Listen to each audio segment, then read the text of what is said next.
$105 for a cut and condition. Yeah, so we don't. No, I'm not paying that. That's insane. Okay, 105 for a condition and a cut. Yeah, so that's. So now, well, like, so you're not gonna like, I'm gonna have to call guys. You're gonna call the cousin. They want to charge me $105 for a cut and a condition. Yeah, so that way that's fine. Like, if you don't want to pay it today, that's totally fine. But I'm gonna have to call justice. You're gonna do what you gotta do. Have fun. Okay. Have fun. Okay. Hold. So I fucked up my AirPods. I ordered these off a Walmart website for $20. $20. Now I love Apple down, okay? But I'm not buying no more AirPods. It came with this little white case thing. I don't know if y'all can tell it is actually a thing on there. It came with that. What if I wanna, wrap them around my ears while I'm working out or something? It came with this little shit. Probably won't use it because I don't want to look old as fuck. But it came with that. And it came with a charger. Oh, and this little thing too for me to hook it somewhere. I'm not buying no more fucking AirPods. I don't give a fuck about that fucking Apple. So I'm out to eat at the Krusty Krab, and I just got my receipt back after I finished my meal. I dined in, but look at this receipt. So I get a Krabby Patty. They charged me $3 just to add pickles to it. I got a Krusty Krab pizza, was delicious, a Diet Dr. Kelp, but they charged me $1.50 to add ice to my drink and 75 cents for the straw. I got 2 tartar sauce packets and they charged me 75 cents each for those, 40 cents each for the 2 ketchup packets that I got. $1 for silverware. No, it's $2 for silverware. And mind you, these are plastic silverware, not even real silverware. 3 napkins cost me $1.50, so that's 50 cents each. A tray usage fee, a booth fee for sitting at a booth, a table cleaning fee of $1.25, and they charged me an included tip of $12.10. Do not eat at the Krusty Krab. Retail sales in this country fell 0.6% in July, the steepest single-month drop since May of last year, and worse than almost every economist watching had actually predicted going into the report.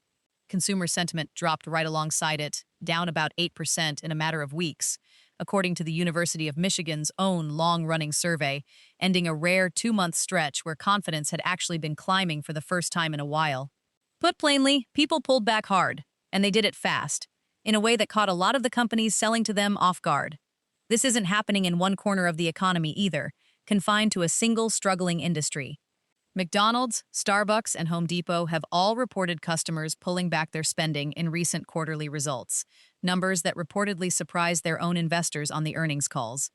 KFC, Pizza Hut, and Starbucks all posted declining sales at existing locations in that same stretch, meaning it's not just fewer new customers, it's the same regulars visiting less often than before. Even Apple felt it directly, with iPhone sales dropping 10% as people simply held on to their current phone another cycle instead of upgrading on schedule the way they used to, almost automatically every year or two.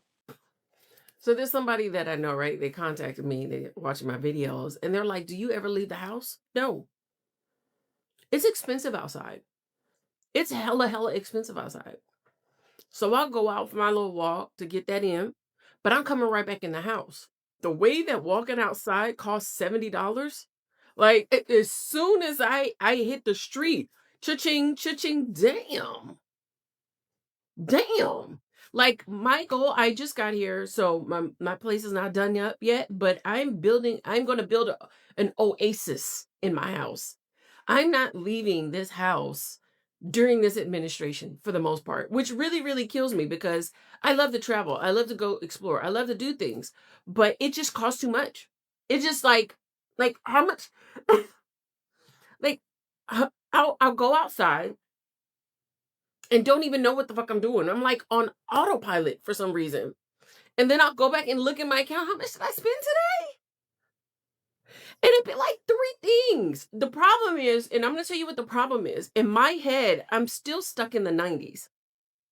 I still swipe my card like it's the 90s. It's not the 90s. It's 2026 under Trump's administration. And I apparently don't have self control.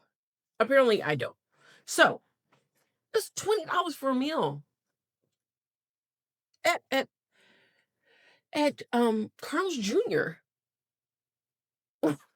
So I'm in the house. I'm gonna be in the house for a lot because outside is just so expensive. And nothing's worth the price anymore. Like nothing is worth the price. In recent years, McKinsey has become the poster child of corporate greed and evilness. They were the first consulting firm to face criminal charges due to their involvement in the Purdue Pharma case, and books like When McKinsey Comes to Town definitely does not help their reputation. But where did it all start? I was reading the book The Psychology of Money, and I think I might have found the answer. In chapter 3 of the book, they talk about a man named Rajit Gupta, who was the former CEO of McKinsey between 1994 to 2003. And many people believe that he was the man who led McKinsey astray. Rajit came from India, got his MBA from Harvard, and fun fact, he's the first ever Indian man to be the CEO of a global corporation like McKinsey. Under his leadership, McKinsey's revenue skyrocketed by 280%, but that growth came at a cost. You see, in the old days, McKinsey actually had strong morals and principles, but under Rajit's guidance, due to his eagerness to expand and the growing competitiveness of the consulting industry, those values became watered down. The firm became a lot more profit-driven, and the Enron scandal happened under his watch. To make matters worse, Rajit was deeply unhappy with his salary. As the CEO of McKinsey, he was making at least $6 million per year and had a net worth of over $100 million, but he wanted to be a billionaire. So in 2008, when he was on the board of Goldman Sachs, he leveraged insider information to buy stocks, knowing that they would go up. This is obviously illegal and a very serious white-collar crime. And in 2010, he was arrested for insider trading and subsequently went to prison for 2 years. Since then, McKinsey has removed him from their alumni database and cut off all ties with him. But the damage has already been done. When you put such a money-hungry man in charge for 10 years, a firm's culture may never fully recover. And that could be a reason why. McKinsey's own research on this backs it up in more detail. The share of consumers who said they felt optimistic about the economy dropped 5 percentage points in a single quarter, while pessimism climbed 4 points in that same window. Across nearly every discretionary category researchers track, 40 to 50% of people said they plan to spend less over the next 3 months, with jewelry, accessories, and home decor taking the hardest hit in terms of pulled back intent. Groceries are pricey. She doesn't know the savings hack. Check this out. Instead of buying name brand, buy generic. No way. Quality never compares. Sometimes yes, but here's some items where it doesn't matter. First, medications and supplements. These are FDA regulated and must contain the same active ingredients as name brand medicine. So they're safe, effective, and cheaper. What else you got? Well, these aren't confirmed by the stores, but strong evidence rumors say these are all the same. Aldi's Millville brand is manufactured by the big brand General Mills. Walmart's Great Value peanut butter is actually made by Peter Pan. Walmart bread is made by Sara Lee. Walmart ice cream is made by Blue Bunny. Tyson produces Walmart brand chicken. Costco Kirkland diapers are made by Huggies. Okay, how do you know all this? I follow Addison. She shares all the ways to make and save money. Hi, Amazon. You said my package would arrive yesterday and I still don't have it. Sorry, ma'am. I just looked it up and it should arrive by tomorrow. Watch this trick that Amazon does not want you to know. I actually read your delivery terms and conditions and I'm eligible for compensation. That's true. We'll cover all the shipping fees since the delivery was late. I know I'm also eligible for a $5 to $10 store credit and possibly a full refund for the item. You're right. Corporate does not want people knowing this. Who taught you this? Addison did. She teaches all the money hacks and is making me rich. That's why I follow her. Just don't buy it. That's the ultimate financial strategy for 2026. You have so much junk. You don't need one more thing. You'll be so much better off financially and mentally if you just have the discipline to not buy it. Food companies are feeling this in a very direct, measurable way, too. General Mills is now projecting its 3rd consecutive year of sales declines in a row, which is a genuinely rare stretch for a company that size. Circana, a firm that tracks retail food and beverage spending closely, lowered its own 2026 growth forecast, specifically because shoppers keep hunting for promotions, trading down to store brands, or simply buying less of everything across the board than they used to, often without necessarily framing it to themselves as one big conscious decision. Our earnings call was terrible. Our stock is down 20%. We're on track for our worst day in 20 years. What are we going to do? How can I answer her without letting everyone know I don't know what this company does? God, I'm so lost. I'm just gonna agree with one of them. What do we do? What do we do? What do we do? What do we do? What do we do? We could announce we're using more AI. That's great. That's perfect. Yeah? Hey! We did it! Kroger executive admits company gouged prices above inflation. I'm pissed. I knew this was happening. I knew this was happening. I think we all knew this was happening. So if you haven't already heard, Kroger is trying to buy Albertsons, okay, and become this massive grocery chain. But the Federal Trade Commission thinks it's a monopoly, okay, guys? But guess what? During the trial, a bunch of emails got leaked by top executives. This top executive said on milk and eggs, retail inflation has been significantly higher than cost inflation. AKA, we just made everybody pay a buttload of money for milk and eggs. And it had nothing to do with inflation. So these companies go and gouge prices during COVID-19, right? We're going through this nightmare of a pandemic. And these guys are saying, never let a good crisis go to waste. Are you kidding me? I'm done. I'm done with it all. I'm done with the recalls. I'm done with the monopolies. I'm done with the gouging. This isn't right, America. This is the land of the free. You're supposed to have the American dream. What American dream? I'm done. I hope this story goes to the moon. For a while, a lot of companies could raise prices and watch sales barely move because people kept paying it, sometimes grumbling but still buying anyway. That window appears to be closing now. One food industry executive described the environment ahead bluntly, calling it a genuinely tough situation, likely to last for the next several years, not something that resolves itself in a quarter or two once supply chains settle down. Here are 4 things I stopped buying altogether. Number 1 are Airbnbs. It used to be a cheaper experience than a hotel and also unique, but these days they're super commercialized and they have cleaning fees and there are no amenities whatsoever. I feel like if I'm going to be traveling alone, I just prefer the convenience of a hotel. Number 2 is buying food in bulk. It sounds like it saves money, but I was buying multiple cartons of milk and 24 eggs at a time from Costco. And if I'm buying food for just me, sometimes I don't even have enough time to finish everything before it goes bad. The number of times I poured expired milk down the drain was countless. Number 3 are extended warranties. So when you're buying electronics, they usually try to push these 3-year warranties onto you, but often they are really overpriced. They're just trying to capture your money up front. And sometimes the warranty won't even cover your specific problem anyway. Number 4 is paying for car insurance that I don't need. So I still need car insurance, but when I moved into the city, my driving dropped from 15,000 miles a year to 3,000 miles a year. So I just called up my provider and I was able to save $480 per year because my driving habits changed. Most people stay loyal to their provider for no reason. So just spend an hour, compare insurance rates. You can use free tools out there. It could save you a lot of money. It's been 6 months since I left my dream job at Google, and I'm going to tell you why I left. I also want to share more about the interview process and the compensation structure, like salary, bonus, equity, all of that juicy stuff. But before we go there, I want to talk about why I walked away from it all, because it feels very crazy. One is centered around how competitive it is there. And everywhere I've worked is relatively competitive, but it's competitive in the nature of you have to make sure you're advocating for yourself and you're surfacing your work up and things like that. But the competitiveness at Google was also in this scarcity mindset, which felt really off brand for how much money Google makes. So it was really hard to reconcile we're making billions and billions of dollars, or we had a good earnings report or whatever, but then promotions are blocked, or there's only a certain amount that will go through. And then things like headcount not getting approved, or certain people's headcounts getting approved. And it felt very much like this really weird control on the purse strings, which didn't need to be there. Because everything was so limited, there were so many instances where people had to bring others down in order to raise themselves up. And that was sort of the norm in how you got recognized. And with that, it was a very selfish culture in the sense of people had to bring others down or throw other people under the bus in order for their work to shine. On that same note, it is impossible to do a good job. So the best way I can explain this is there's this meme that goes around sometimes, and I don't know how true it is, but it's like there's 4 Nobel laureates that work at Google, and probably one of them got a good performance review. And that is pretty spot on. And there's really no other way to say it. Like, you have to like go to the moon, document how you went to the moon. You have to have witnesses that see you go to the moon. You have to have campaigns that say you went to the moon. You have to have like all this crazy stuff that you did. And it doesn't matter that you did it, but you have to build this whole narrative around it. Again, it's this like self-serving culture.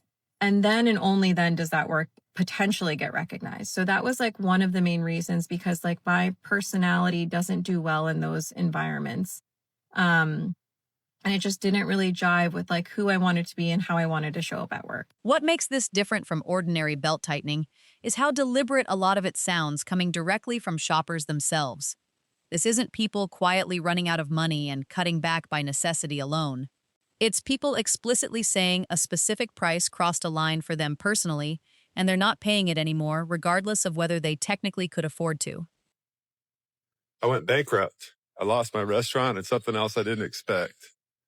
I spent 14 years building a restaurant. It was called Pizza Company. We served the lunch crowd, mostly office workers. Then COVID hit. At first, I thought we'd bounce back, but our lunch business just never came back.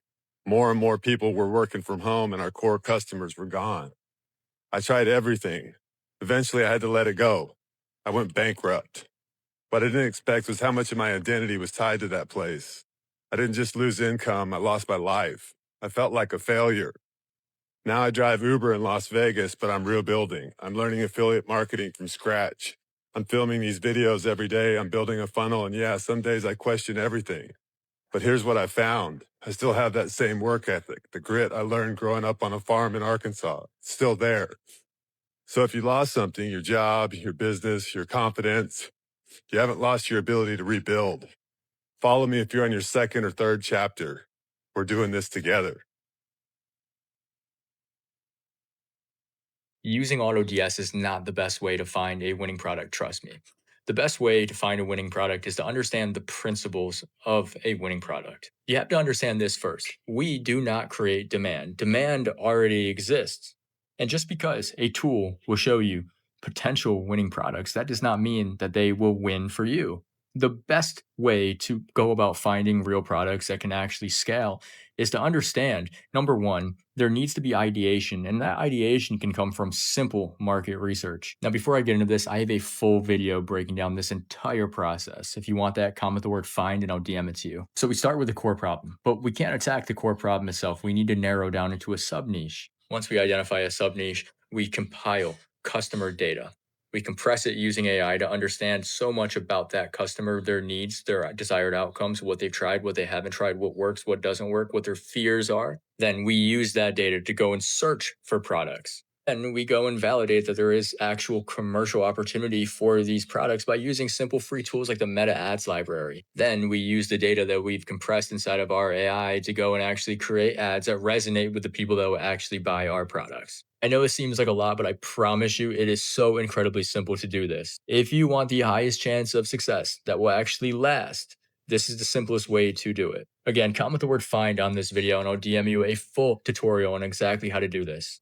Not every company is losing here either, which is worth pointing out honestly, rather than painting the whole picture as universally bleak. Walmart has actually been picking up more affluent customers as people trade down from pricier competitors looking for the same items, and value-focused chains in general are holding up noticeably better than premium ones across nearly every category. The pattern isn't that Americans stopped spending money altogether. It's that they got a lot more particular and deliberate about exactly where that money goes, and companies that don't offer clear, obvious value are the ones absorbing the difference in their quarterly numbers. I'm not trying to talk anyone into believing the economy is collapsing over one rough month of retail numbers, and I don't think that's actually what's happening here. What I do think happened is simpler. A lot of companies spent the last few years testing exactly how much people would tolerate before pushing back, and a real, measurable number of customers just quietly answered back all at once. Have you personally cut a company or product out of your budget recently because the price finally crossed a line for you? Tell me what it was in the comments. Cost Crisis covers exactly this kind of shift, so stick around for more. Appreciate you watching.